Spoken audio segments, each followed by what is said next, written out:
ওরাই দেখতেছে না, আমরা কি দেখব? আমরা যে শিল্পী সমিতির সদস্য সেই হিসাবে সম্মান পাই না, সম্মান পাই না বলে আজকে সম্মান করি না।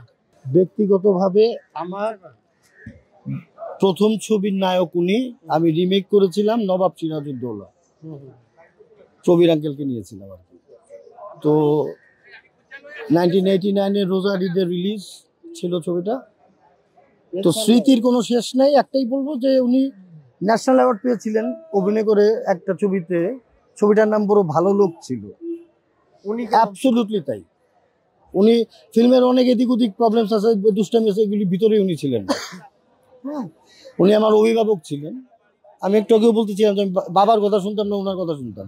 মানে শুটিং শেষে উনি আমাদের অফিসেই বসতেন আর কি, আর বা দিলে বিশ্বাস আঙ্কেল বসতেন মাঝে মাঝে। আর আমি অবাক হয়ে যাই একটা বিষয়, যে কোনো ছবিতে উনি নাই এটা তো মানে ভাবাই যায় না। ওনাকে আলু বলা হয়তো, সব তরকারিতে যায়, এরকমভাবে বলতো মানুষ ইন্ডাস্ট্রি। উনি শিডিউল মিলাতো কিভাবে, এটা আমার একটা মানে, ওনার কারণে প্যাক আপ হয়নি কোনোদিন কোনো ছবি। চরম ব্যস্ত আর্টিস্ট, আর ওই বড় ভালো লোক ছিল। যখন উনি বিয়ে করে তখন ওনার ওয়াইফ ছিল মুসলমান। ওনার ওয়াইফের নামটা আমি জানি না, ওনার ছেলেদের কাছে শুনেছি। ওই সময় বিয়ে করার সময় উনি মুসলমান হইয়া বিয়ে করেছে।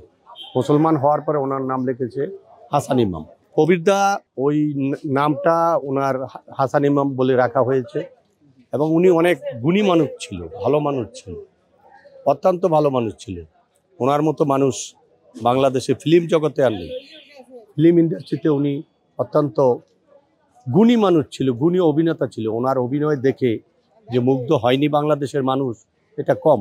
মানুষ হিসেবে অনেক ভালো, ব্যক্তি হিসাবে একজন মানুষ ভালো ছিল, কিন্তু এই ব্যক্তি মানুষ তো নাই। এই যে চলে গেল, হঠাৎ চলে গেছে, আর কখনো আসবে না।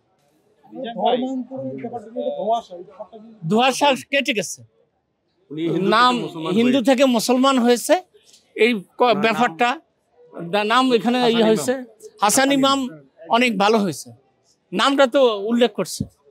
আমরা আপনার ভালো থাকুন, সুস্থ থাকুন, সবাই মিলে ভালো থাকুন।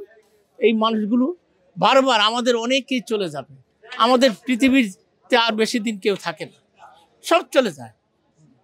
মিজান ভাই, হ্যাঁ, এই যে জানাজা হয়, জানাজার যে পূর্বে যে আনুষ্ঠানিকতা আমরা এর আগেও দেখেছি, গত অঞ্জনা আপু মারা গেলেন, কোনো ধরনের কোনো প্রিপারেশন বা প্রস্তুতি এফডিসি নেয় না।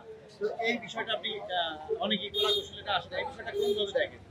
আসলে এটা দেখার মতো বিষয়, এটা একেবারে খারাপ চোখে দেখি। যার মনের ব্যাপার না, এটা ব্যক্তি জীবনের কোনোদিন ইয়ে না। এই যে দীর্ঘ 150 বছরের দীর্ঘ সময় ব্যয় করলো, তার জন্য মৃত্যুকালীন সময় কিছু বলো না, এটাকে কিভাবে দেখেন?